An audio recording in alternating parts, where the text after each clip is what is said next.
प्रिय विद्यार्थियों, आज की कक्षा में आपका स्वागत है।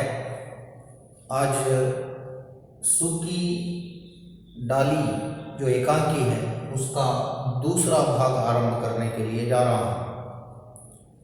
पहले भाग में मैंने सूकी डाली जो एकांकी है उसके पात्रों के बारे में, उस एकांकीकार के परिचय के बारे में मैंने जानकारी आपको दी थी। अब आज इस कहानी का जो पहला जो दृश्य है उस दृश्य में क्या होता है, किस किस के बीच क्या बात होती है, इसका विवरण मैं आज देने के लिए जा रहा हूँ।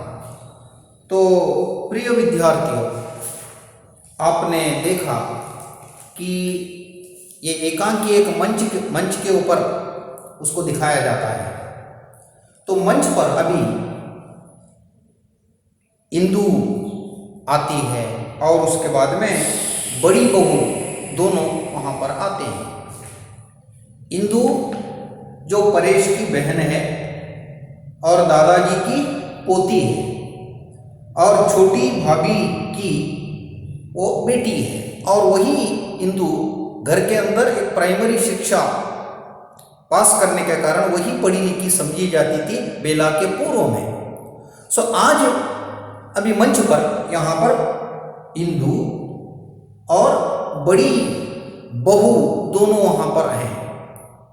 तभी इंदु बड़े गुस्से में है और बड़ी बहू आकर के इंदु से पूछती है, क्या बात वहां पर हो गई है, कुछ तो कहो इंदु, क्या बात हो गई है। सो इंदु अभी गुस्से में आकर बेला भाभी के बारे में बता रही है, क्योंकि बेला इस घर में आने के बाद उसको यहाँ का वातावरण अच्छा नहीं लगता है। हमेशा वो अपने मायके का बखान करते रहती है, वर्णन करते रहती है। इसलिए इंदु को बड़ा गुस्सा आता है इसके बारे में, भाभी के बारे में। इसलिए वहां पर क्या क्या बात हुई उसके बारे में भी यहाँ पर इंदु बड़ी बहू के सामने व्यक्त कर रही है। वह इंदु कह रही है, देखो बेला कहती है, मेरे मायके के यहाँ यह होता है, मेरे मायके में यह नहीं होता। अपने मायके के सामने तो वो किसी को भी कुछ नहीं समझती है। हम तो उसके लिए मूर्ख हैं, गंवार हैं, असभ्य हो गए हैं। बिंदु बड़ी बहू को बताने लगी। सो बड़ी बहू को आश्चर्य हुआ, भाई ऐसी बात अभी वहां पर हो रही है। तो अभी इंदु कहती है, बैठक के बाहर मिश्रानी मतलब क्या है, यहाँ पर काम वाली, घर की काम वाली को मिश्रानी कहते हैं। उसका नाम रजवा है, लेकिन उसको यहाँ पर मिश्रानी कहा गया। मिश्रानी आकर के बाहर रो रही थी कि मैंने उससे जाकर के पूछा, तो क्यों रो रही है। तो उसने बताया कि छोटी बहू ने, अर्थात बेला ने उसको काम से निकाल दिया है।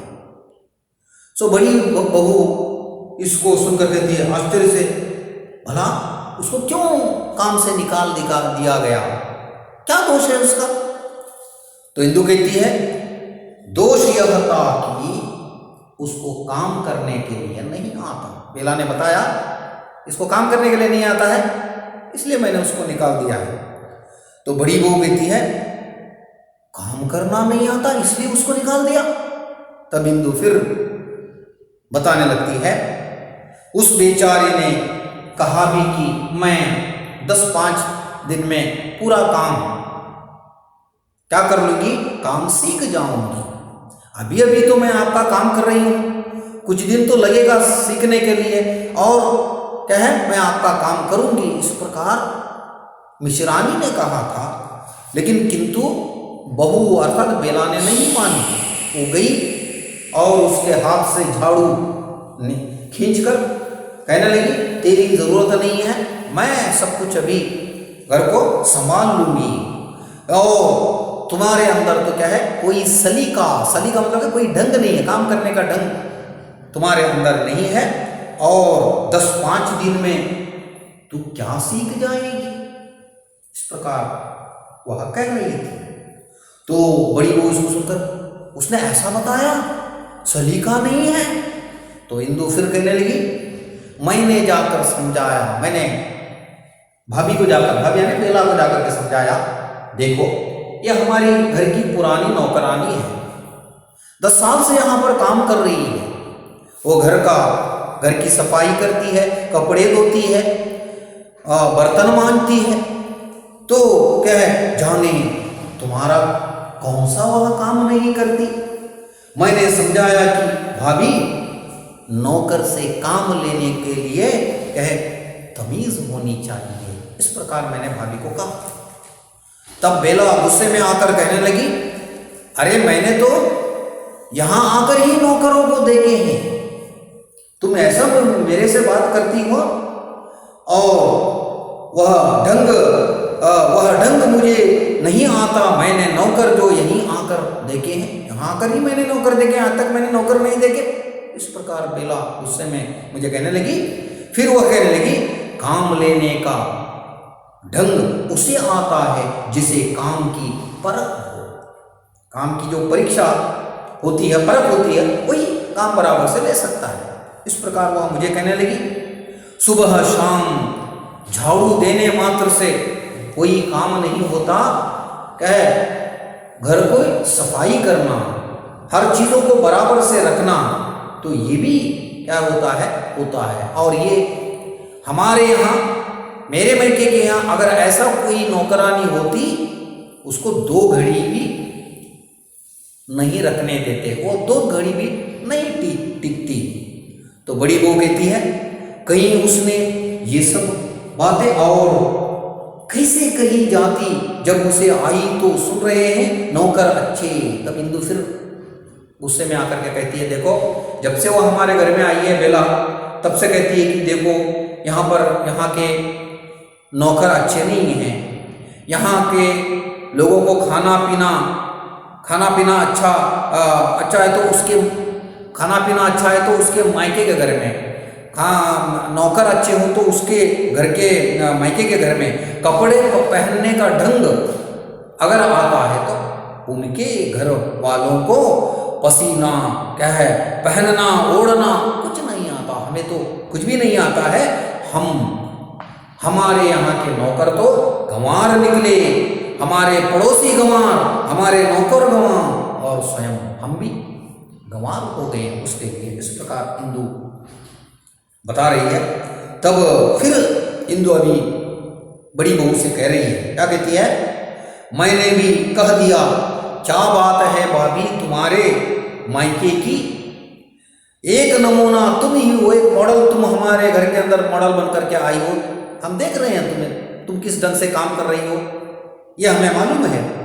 एक मिश्रानी और ले आते समय मायके घर से एक और मिश्रानी को, एक काम वाली को ले आती, तो हम जो गंवार हैं हम भी कुछ सीख लेते उस नौकरान से। इस प्रकार मैंने बेला से कहा। तो उसी संदर्भ में भी क्या होता है, छोटी भाभी का प्रवेश होता है। छोटी भाभी कौन है, जो इंदु की माँ है और बेला की सास है। वो अभी दोनों की बातचीत जब चल रही है तो बीच में आती है, आकर कहती है, इंदु बेटा क्या बात हो रही है, रजुआ वहां पर रो रही है, क्या उसको कोई कड़वी बात कही बेला ने, छोटी बहू ने? तो इंदु कहती है गुस्से में आकर, हाँ उसने कभी मीठी बात कही है किसी से। तो छोटी भाभी इंदु की माँ कहती है, यह आज तुम कैसी जली कटी बातें करते हो बेला के बारे में। रजुआ कहने लगे ना, मिश्रानी, रजुआ है नौकरानी, छोटी भाभी के पीछे पीछे आई है और आकर के कह रही है, रो रही है, कहती है, आज उन्होंने बरबस मुझे काम से निकाल दिया, काम से उन्होंने बेला ने मुझे निकाल दिया है। मैं आपके घर में कितने ही सालों से यहाँ पर काम कर रही हूँ, आज तक किसी ने भी मुझे मेरा अनादर नहीं किया। मालकिन मैं आपके पास ही रहती हूँ, मैं छोटी बहू का काम नहीं करती। इस प्रकार रजुआ भी रो करके बोलती है। छोटी भाभी कहती है, देखो बच्ची मिश्रानी, वो तो बच्ची है, क्या तुम भी उसके साथ में बच्ची हो गई? इंदु को इस बात को जानकर बड़ा गुस्सा है, कहती है बच्ची अर्थात वो रोटी को चोची कहती है, उसे बात करना नहीं आता। अरे अपने सामने किसी को वह कुछ भी नहीं समझती है, और माँ तुम उसको बच्ची कहती हो। तभी बड़ी बहू कहने लगी, बात यह है छोटी माँ कि छोटी बहू को हमारा खाना पीना, पहनना ओढ़ना कुछ भी पसंद नहीं है। उसे हमसे, हमारे पड़ोस से और क्या है हमारी बात से बड़ी घृणा है। इस प्रकार अभी छोटी भाभी को ये बड़ी बहू बता रही है बेला किस प्रकार की लड़की है इसके बारे में। छोटी भाभी कहती है देखो ऐसा हो तो घर में, घर हमारा कैसे चलेगा? हमारा घर के अंदर बड़े लोगों का आदर होता है, सम्मान होता है। यहाँ पर जो भी रूखी सूखी हो उसको दूसरों के घर से अच्छा समझकर खाया जाता है, नौकरों पर दया की जाती है, यह हमारा घर है। लेकिन बेला का स्वभाव ऐसा है क्या? उसी संदर्भ में क्या होता है, वहां पर मंजली बहू बाहर से आ जाती है। मंजली ने बीच की, मंजली का शब्द क्या है, अर्थ क्या है? बीच की बहू दौड़ करके आती है। और वो कैसे आ गई है? हंसते ठहाके मारते दौड़ कर इनके पास आ रही है, और आकर के कुछ कहना चाहती है, कुछ दृश्य को देख करके आई है वो, और वह हंसी के मारे फूले नहीं समाती। लेकिन उसको इंदु और बड़ी बहू कह रहे हैं कि देखो तुम बताओ क्या बात है, बताओ। उसी संदर्भ में क्या हुआ कि वहां पर उसी संदर्भ में गैलरी से मंजली भाभी भी आती है और बड़ी भाभी, वो दोनों मिलकर के आते हैं, है ना। तो एक जमघट हो रहा है यहाँ पर। अभी बेला की बातें हो रही हैं बेला के बारे में, तो ये भी दोनों वहां पर आ गई। अभी आने के बाद इंदु और बड़ी बहू कह रही देखो क्यों हंसती हो, क्या बात हो गई है, जरा हमें विवरण करके बताओ, उसके बारे में बताओ। तब हंसते हंसते मंजली भाभी बताती है आज भाई परेश की ऐसी गति हो गई कि बेचारा अपना मुंह लेकर रह गया। मैंने वहां पर एक दृश्य को देकर के आई कि क्या है, बेचारा परेश अपनी बीवी के सामने क्या है, कुछ भी नहीं है, उसकी गत ऐसी हो गई है, बहुत बुरी हो गई है, वो मुंह लटका करके रह गया। इसको कह करके वो फिर हंसने लगती है। तभी मंजली बहू कहती है फिर मंजली बहू कहने लगी मैं क्या कहूँ, देखो क्या है छोटी माँ, अभी अभी छोटी बहू ने परेश की वह गत बनाई, बेचारा अपना सा मुंह लेकर के पास क्या है दादाजी के पास दौड़ करके चला गया। मैं अभी अभी देख करके आई, वो बेला जो है पति परेश को उसकी एक बात भी चलने के लिए नहीं देती है। बेचारा वो क्या करता है, दौड़ करके अभी दादाजी के पास बताने के लिए वो चला गया है। तो बड़ी बहू और इंदु कहती है क्या बात हुई, जरा बताओ, अभी वहां पर क्या क्या घटना हुई है, जरा मंजली बहू तुम बताओ।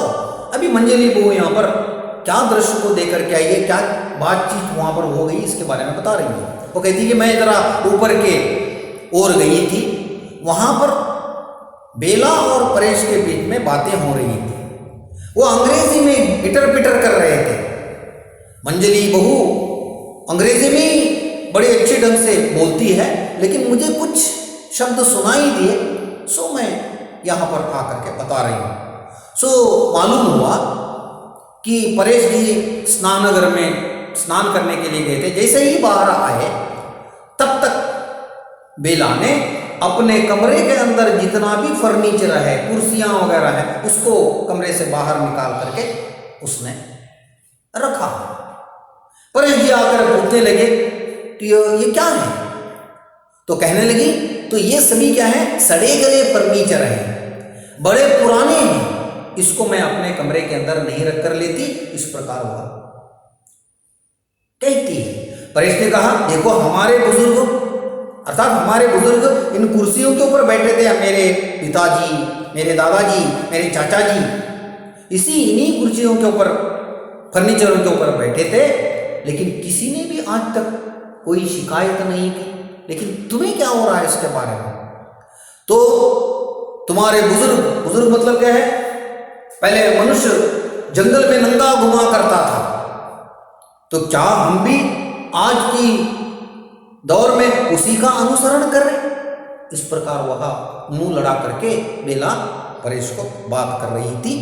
तो फिर क्या हुआ? फिर मंजली बहू सारे लोगों के सामने बता रही है क्या क्या वहां पर बातें हुई इसके बारे में।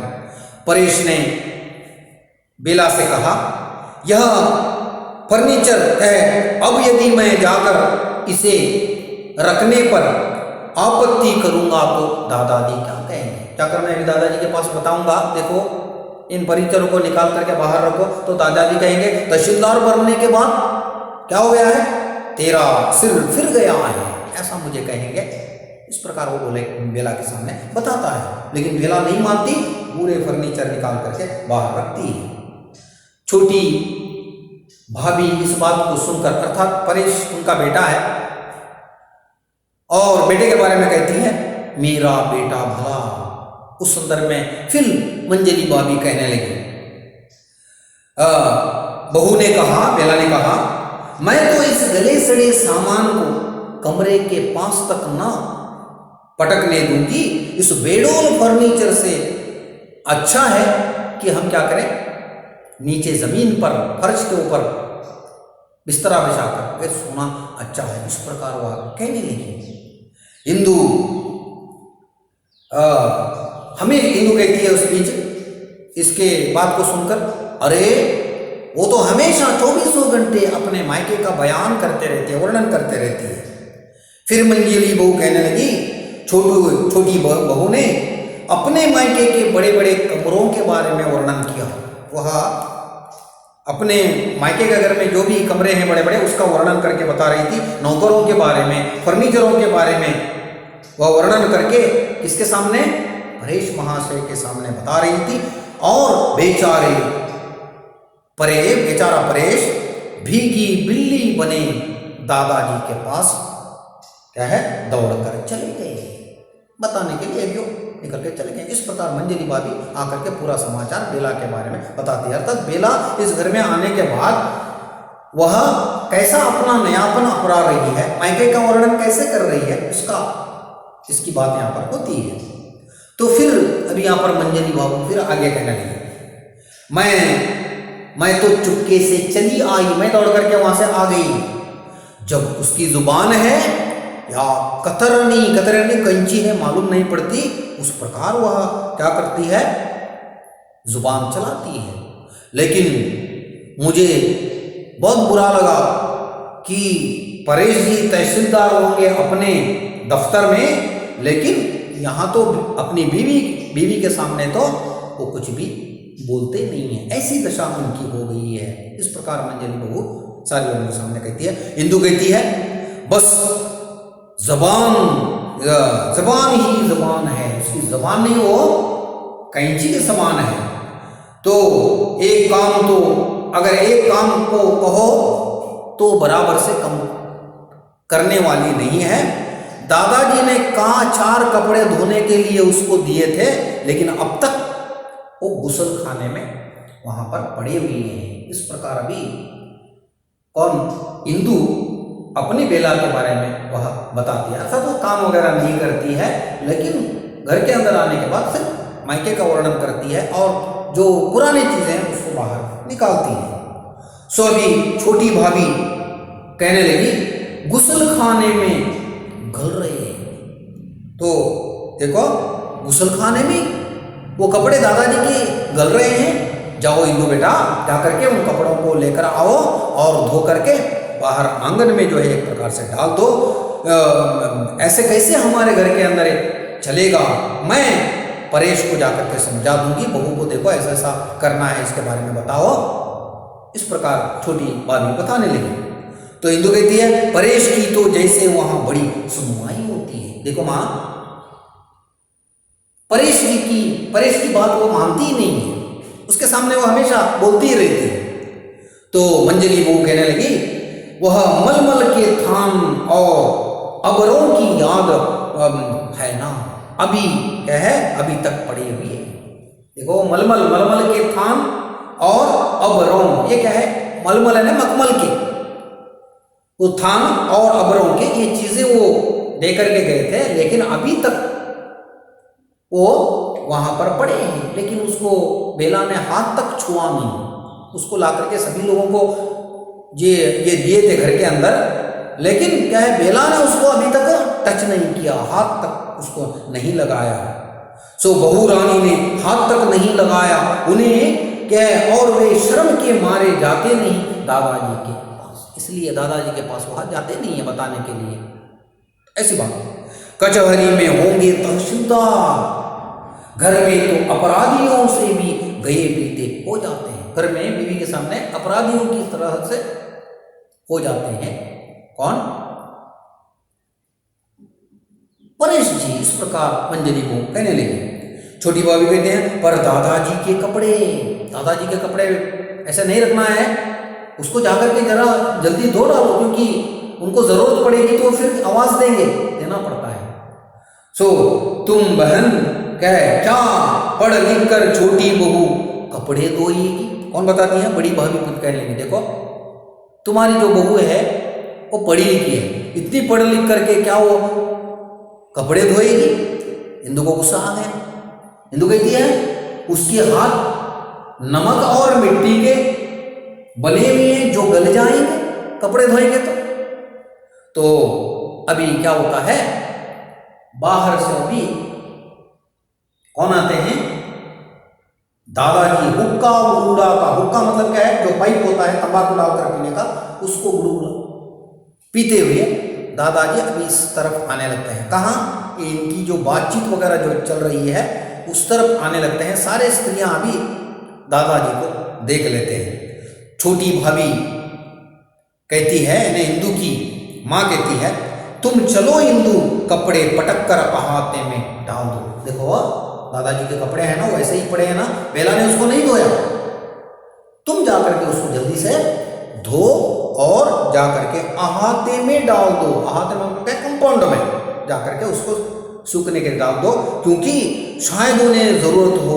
जल्दी में दादाजी कहेंगे कपड़े मेरे लेकर आओ, तो कपड़े नहीं रहेंगे। जल्दी से एक काम करो, मांगते तो मैं बहू कह समझा दूंगी, मैं जाकर के बेला को क्या करूंगी, समझा दूंगी। देखो बहू, हमारे घर में ऐसा वगैरह नहीं चलता है, सब लोग मिलजुल करके रहना पड़ता है और जो काम दिया गया उसको करना पड़ता है, ऐसा मैं समझा दूंगी। ऐसी बात अभी छोटी भाभी इंदु को बताती है। तो यहाँ पर अभी पहला दृश्य समाप्त होता है, एकांकी का पर्दा गिरता है। तो पहले दृश्य में हमने देखा कि वहाँ पर इंदु, बड़ी बहू और छोटी भाभी और उसके बाद में मंजली भाभी, बड़ी भाभी, मिश्रानी यानी नौकरानी, सब वहाँ पर इकट्ठा होकर आए हैं और नौकरानी रो रही है क्योंकि मुझे काम से निकाल दिया गया है।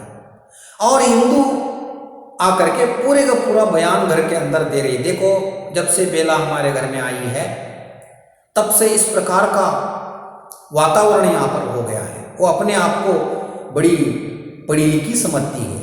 एक तो काम बराबर का यहाँ पर नहीं करती, लेकिन यहाँ के जो नौकर हैं जो 10 साल से काम कर रहे हैं, सो उनको वो निकाल चुकी है। कहती है कि उनको काम बराबर करने के लिए नहीं आता है। और इसके ऊपर उसको, इसके बर्ताव को देखकर मुझे बड़ा गुस्सा आ गया। और हमेशा बेला क्या कहती रहती है, अपने मैके का वर्णन करते रहती है। मेरे मैके के अंदर ऐसा होता है, मेरे मैके के अंदर ऐसा नहीं होता, यही वर्णन वो करते रहती है। इसलिए यहाँ की स्त्रियों को अभी उसके ऊपर गुस्सा आ गया। आज तक दादाजी का घर परिवार बड़े अनूठे ढंग से, बड़े आराम से चल रहा था, लेकिन ये सुशिक्षित बेला इस घर के अंदर आने के बाद एक हलचल सी मची हुई है। और इसी के कारण अभी घर के अंदर क्या मानो एक परेशानी नजर आती है। नहीं तो दादाजी का परिवार बड़े आराम से चल रहा था, लेकिन अभी दादाजी को इसके बारे में मालूम नहीं है। किसको मालूम है? ये सारे अभी इंदू को मालूम है, अभी छोटी बहू, बाकी सारे घर के स्त्रियों को अभी मालूम हो गया कि बेला के कारण घर के अंदर ये तनाव आ गया है उसके बारे में। सो अभी सारे स्त्रियां मालूम हो जाने के बाद सोचती हैं, अरे हमारे घर के अंदर ऐसा होता है, चलो उसको सुधारना पड़ेगा। दादाजी को अगर ये बात मालूम हो जाएगी तो वो क्या समझेंगे। और हमारा जो परेश है पढ़ा लिखा है, बड़ा तहसीलदार है, और उसकी बात भी नहीं मानती बेला। उसके सामने क्या करती है? कैंची की तरह जुबान चलाती है, सारे घर के फर्नीचर निकाल करके वह बाहर रखती है। ये क्या बात है? ये कैसे हो सकता है? तो इसको लेकर पूरे घर में एक टेंशन का माहौल, एक तनाव का माहौल अभी घर के अंदर बना हुआ है।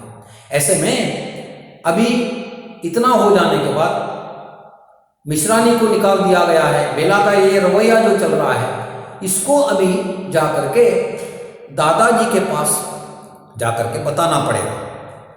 अभी दादाजी के पास घर के इस वातावरण को ले जाकर के, माहौल को ले जाकर के कौन पहला जाकर के बताते हैं, और बताने के बाद में दादाजी उसके बारे में कौन सा कदम उठाते हैं। सो इसको हम अगले दृश्य में या अगले वीडियो के अंदर मैं आपको समझाऊंगा, और मैं यहीं पर अभी इसको समाप्त करता हूं। धन्यवाद।